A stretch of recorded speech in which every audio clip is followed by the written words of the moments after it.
The person you think about at 3 a.m. feels it too. It is 3 in the morning.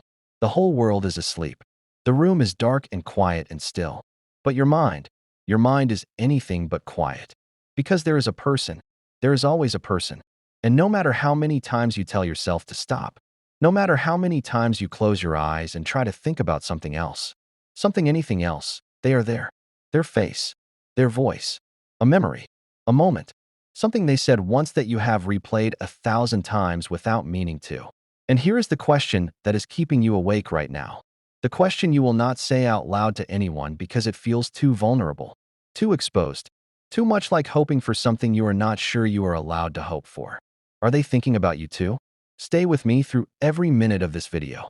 Because what psychology has discovered about human connection, about the invisible threads that form between two people, about what happens in the mind and body of someone who cannot stop thinking about another person, it is going to change the way you understand everything you are feeling right now.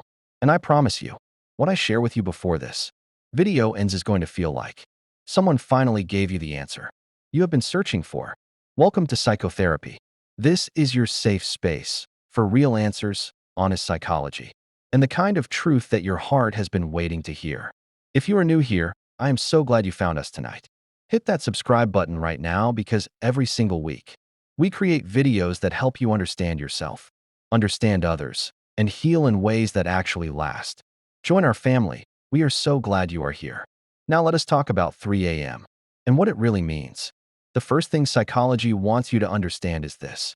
The human brain does not think about people randomly. Every person who occupies your mind, especially at 3 in the morning when your defenses are down and you're logical, mind has finally gotten quiet, is there for a reason. Neuroscience calls this the default mode network. It is the part of your brain that activates when you are not focused on a task, when you are resting, when you are lying in the dark trying to fall asleep. And what does your default mode network do during those quiet moments? It processes your most significant emotional attachments. In other words, the person your brain returns to at 3 a.m. is not random. They are not just a passing thought. They are someone your brain has classified as emotionally significant. Someone your nervous system has decided matters. Someone who has created what psychologists call a neural pathway in your mind.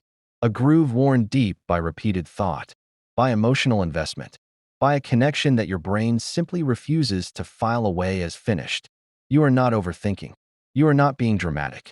Your brain is doing exactly what it is designed to do, returning, again and again, to what it considers unfinished and important. And what is unfinished is the connection between you and that person. The second truth is about what happens on their end. And this is the part that most people never fully understand. Because we are so focused on our own experience of missing someone, that we forget something extraordinary about the nature of deep human connection. When two people share a genuine emotional bond, whether it was romantic, or a deep friendship, or something that was never fully defined but felt more real than most things in your life, that bond does not simply disappear when the physical presence does. Psychology has shown us that emotional bonds create what researchers call bidirectional neural imprinting, which means that the connection does not just live in your brain, it lives in theirs too. Think about what that means. Every significant moment you shared together, every conversation that went deeper than it was supposed to, every time they saw something in you that you did not even see in yourself, every moment of real closeness and real vulnerability, all of that created marks in both of your nervous systems, not just yours, both of yours. So when you are lying awake at 3 a.m., thinking about them, psychological reality is that your brain is not operating in isolation. You are part of a connection that exists in two minds simultaneously. And the question is not whether they ever think about you. The question is when. The third truth is about the signs. The real signs, not the ones we invent because we want to believe something, but the ones that psychology actually confirms as indicators of someone who cannot get another person out of their mind. People who are thinking about you, really thinking about you. The way you think about them at 3 a.m. leave traces. They cannot help it.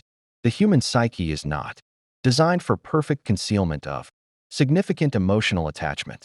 No matter how guarded someone is, no matter how much pride they carry, no matter how convincingly they perform indifference, the attachment finds ways to surface.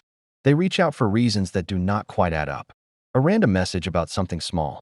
A song they send without much explanation. A memory they bring up that they had no logical reason to bring up.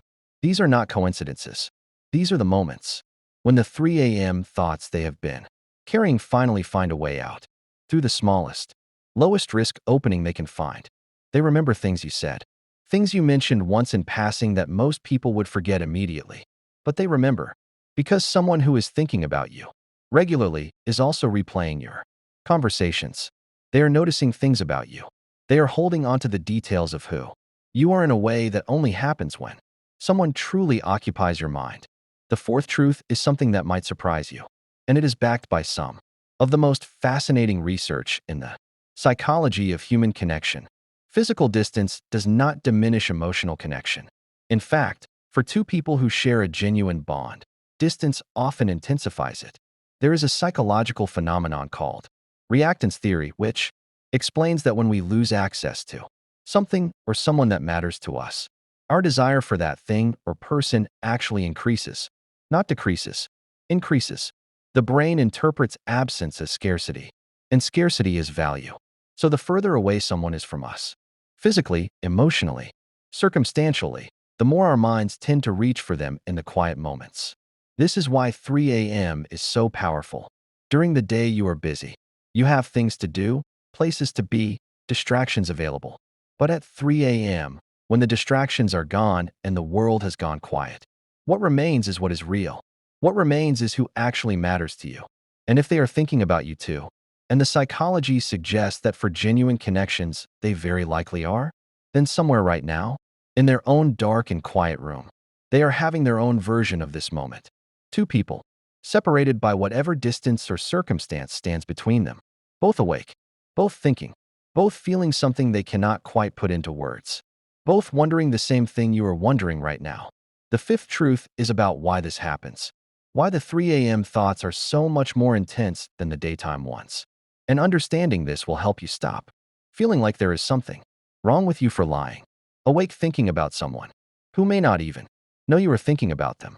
During the day, your brain is in what neuroscientists call high beta state, active, alert, processing external information constantly. In this state, your prefrontal cortex, the rational, logical part of your brain, is in control, and your prefrontal cortex is very good at managing uncomfortable emotions, at telling you to be practical, at reminding you of all the reasons you should not be thinking about this person, at keeping the feelings contained and organized and under control. But at 3 a.m., everything changes. Your brain shifts into theta state, a deeply relaxed, semi-conscious state that is actually closer to dreaming than to waking. And in theta state, the prefrontal cortex, your logical manager, steps back. The emotional centers of the brain take over. The feelings that were being carefully managed and contained during the day come forward fully and completely. This is why 3 a.m. feels so raw, so unfiltered, so overwhelmingly real. It is not that the feelings are bigger at night. It is that the walls are down. And what you feel at 3 a.m. is not an exaggeration of reality. It is the clearest, most unfiltered version of your emotional truth. The person you think about when the walls come down.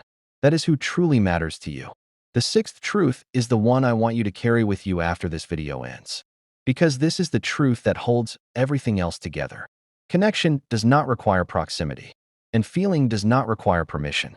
We live in a world that has taught us to be very careful with our feelings, to not hope too much, to not want too much, to protect ourselves from disappointment by keeping our emotional investments small and our expectations low.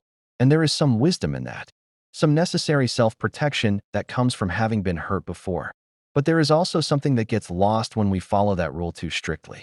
Something gets lost when we refuse to acknowledge that what we feel at 3 a.m. is real and significant and worth something. When we dismiss our own emotional experience as weakness or foolishness or desperation, we do not protect ourselves. We just disconnect from ourselves. We stop trusting the part of us that is most honest. Psychology is very clear on this. The capacity to form deep emotional attachments, to think about another person with that kind of intensity, to carry someone in your heart even through distance and silence, and time. That is not a flaw. That is one of the most profound expressions of what it means to be human. And the person who occupies your mind at 3 a.m., whoever they are, whatever your situation is, they got there because something between you was real, more real than most things. And that reality does not disappear just because circumstances made it complicated. The seventh and final truth is this, and I want you to hear it slowly. The thoughts that find you at 3 a.m. are not there to torture you. They are there to tell you something. They are there because your heart is still processing something important, still working through something unfinished, still holding on to a connection that your logical mind has tried to close. But your emotional self refuses to let go of completely. And here's what I want you to consider. What if instead of fighting those 3 a.m. thoughts, instead of telling yourself to stop, to be stronger, to get over it, what if you simply listen to them? What if you let them show you what you actually want, what you actually feel, what actually matters to you, beneath all the fear and the pride and the self-protection? Because the person who is still in your mind at 3 a.m. after everything, after time and distance, and maybe even deliberate attempts to move on, that person is not there by accident. And what you feel for them is not something to be ashamed of or argued away. It is information. It is truth.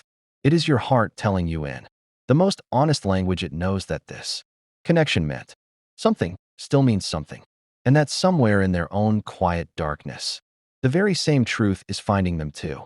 You are not alone in this. Even at 3 a.m., even in the silence, even when the whole world is asleep and it is just you and your thoughts, you are not alone. Because connection does not sleep.